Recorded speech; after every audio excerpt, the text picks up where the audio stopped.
Hey folks, it's Jim. I wanted to do a video. Peter Schiff's bank, Euro Pacific Bank, not Euro Pacific Capital, Euro Pacific Bank, another one of Peter Schiff's ventures, is probably going to be done, and some people are going to lose some money. But anyway, let me open with my disclaimer. This video is not financial advice, investment advice, or advice of any kind. It's not economics advice. Please seek out the professional advice that is right for you. This video is for entertainment purposes only. Always seek out the proper professional advice that is right for you, especially when it comes to your finance, okay? And this video is an example as to why. Okay, so here we have Peter Schiff. Most of you probably have heard of him or know of him. I like Peter Schiff. I like what he's about. I like all that. But here's an example of somebody thinking they know more than they do, getting out over their skis, biting off more than they can chew, and losing a lot of money, not just for themselves, but for many, many others. So what is the lesson to be learned here? Well, know what you're getting into. Okay, don't think you know. When it comes to money, you better know. Okay, rule number one, don't lose money. And I think also what really happened here is, okay, people get stuck in their ways. Preppers are pit bulls when it comes to gold and believing the dollar's going to collapse and all that stuff. Folks, if you were in that trade, long gold, short dollar, over the last 6 months, wow. Boy, those losses are massive, okay?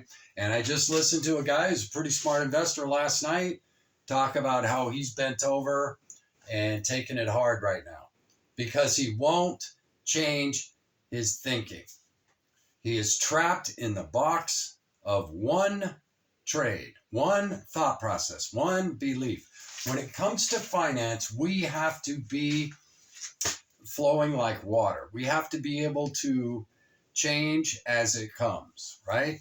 And we have to remain liquid. And if you get trapped in a trade, okay, like long gold, short dollar right now, wow, you know what I mean? And I have a feeling the reason why I bring that up is that's part of what happened to Euro Pacific Bank. Okay, long gold, short dollar, and whammo, you are done if you're in that trade right now, okay? And it could turn around and the exact opposite happen anytime. But over the last 6 months, that was a really, really, really, really devastating trade, wasn't it? And that's why I am never trapped in a box. 95% cash right now. Why? There are just too many variables out there. But this Euro Pacific Bank debacle is an example as to why don't be stuck in one thought process. Remain liquid, always observe the global economic climate as well as geopolitics, and know how to read a 10K. If you don't know how to read a 10K, I want you to look that up today.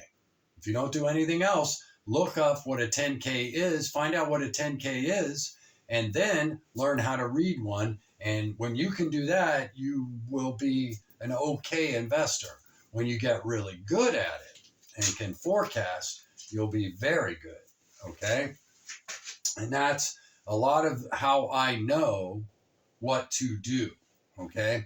Companies like ExxonMobil went to cash before all this happened. They were paying down their debt.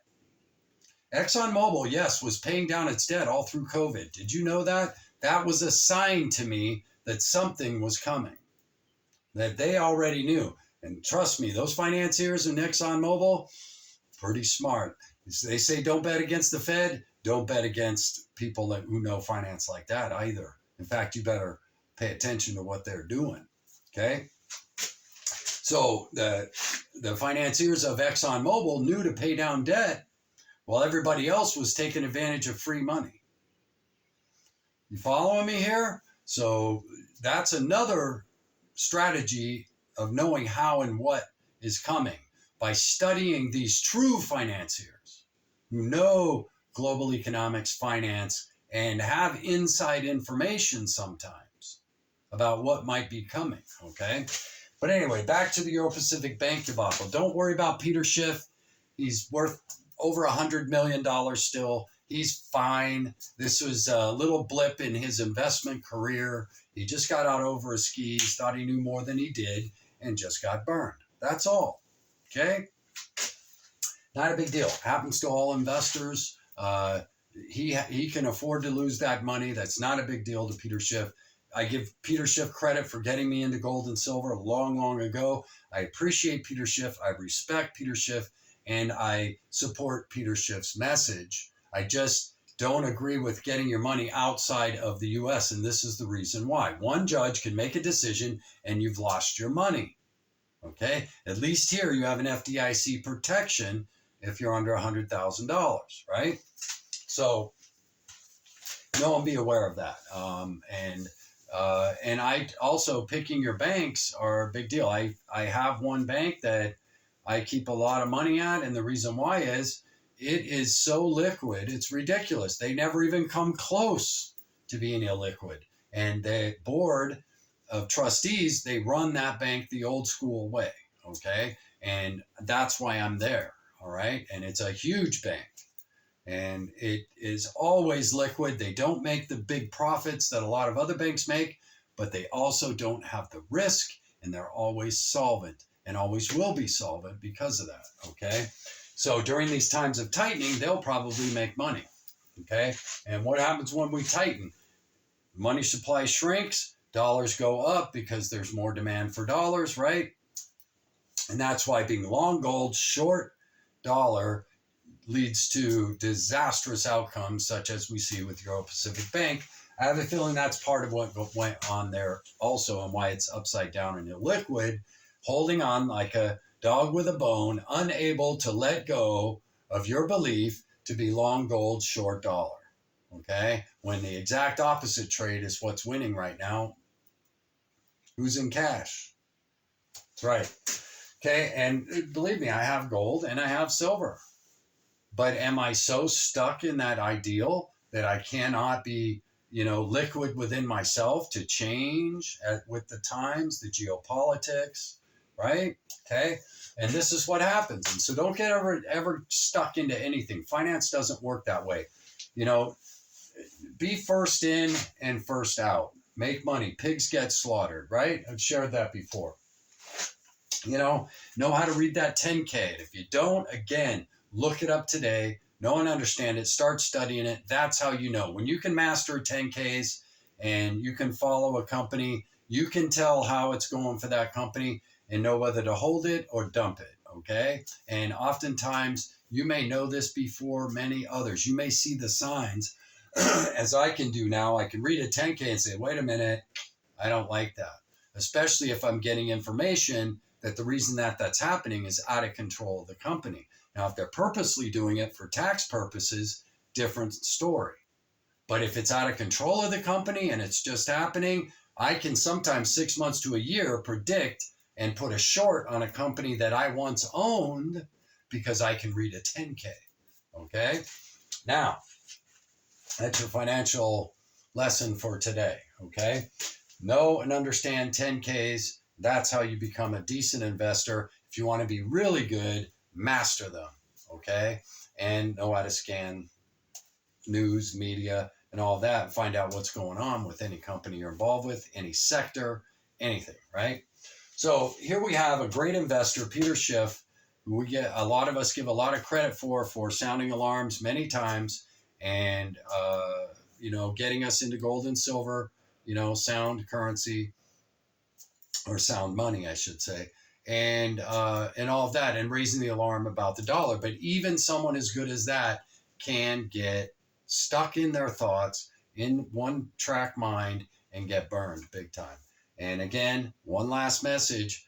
I did a controversial video a long time ago about it, parking your money outside of the US, especially your retirement. And this is the exact reason why. Right here. One judge can make a decision and that's it. Party over. And if that's your retirement, God bless you. You know what I mean? At least here I can diversify and move to many different banks and check their 10Ks and study how the bank's investment is going and what their loan criteria is and all of that. and see if that bank could remain solvent during hard times. People don't believe that the Federal Reserve might let banks fail. Oh, you bet. What they do in the 30s? You bet. And who got rich? Oh, you bet. Kennedy fortune was made during the Depression. You got it. The rich get richer during these times. So they may let banks fail, folks. You bet. And I just heard there was some transactions. People were trying to transfer money out of Chase the other day, and the transactions were failing. Is that because Chase was on the verge of illiquidity that day? Don't know. Again, this is just speculation on my part. I'm not saying anything bad about Chase. But what if that were the case? Are they putting in protection barriers, digital protection barriers right now to stop money from moving while we're going through this tightening cycle and illiquidity is beginning to come upon a lot of institutions? Okay, so be careful where you've parked your money right now, by the way. Okay, so I just wanted to get that out there. Euro Pacific Bank is just another example of somebody thinking they know more than they do and getting burned. And that's it. Don't worry about Peter again. He's fine. He's worth over $100 million still. No big deal. Okay. And he will go on and make money probably. But yeah, being stuck in one trade too, long gold, short dollar, everybody in that trade just got burned. Who was telling you gold may go to 1700? Where are we at right now? Okay, why was I saying that? Because I can see, I can change with the times. And that's what you have to do. Just like if you're trying to, navigate a ship, you have to know the tides, the terrain, all that stuff, don't you? And it changes, doesn't it? Right? Cyclical economics. That's why I talk about cyclical economics. The mega wealthy know to move with cycles, just like we change our clothes with the weather, don't we? Shorts in the summer, long johns in the winter. Same thing in finance. It's always changing. There are so many geopolitical variables out there right now, potential of World War III, and yet they could all go have a meeting right now, today, while we're all here just enjoying some sun or whatever. And tomorrow, the world go back to normal because they make a deal with Putin. Oil fall, everything back to normal. We don't know what's going to happen. And so anyway, just wanted to do this video. Be careful. And also, I would look into your banks always. You should know how solvent your bank is and what business your bank is doing, by the way, folks. That is your personal responsibility, not the government's. It's your responsibility to know where your money is. Just like when you read a 10K, that's your responsibility as an investor to know what your company you own is doing. Okay? And that's my economic little wisdom for today, if you will. The best I can do, right? I'm just a little guy, I'm no Peter Schiff. But I tell you, I follow those basic rules. Don't lose money, be first in, and be first out. You got it. I want to be in before everybody else and out before everybody else. Pigs get slaughtered. So anyway, be careful out there. Be safe. Be sane. Know where your money is, who you're involved with. Always. That is your responsibility. Even if you have a financial advisor, it's still your responsibility to know what that sucker is getting you into. And a lot of people in that Euro Pacific Bank, boy, they darn sure learned that lesson lately, haven't they? Hope you're all doing well. Hope life's treating you good. Be good to yourself today. Enjoy this wonderful Sunday. It is beautiful here in Maine today, so I'm going to get out there, go for a bike ride, and enjoy this day. Hope you're all doing well. Hope life's treating you good. Don't get trapped in one train of thought. Be liquid always. Most of all, in your financial strategies. Change with the times. Change with the weather. It's just basic knowledge. Jim out.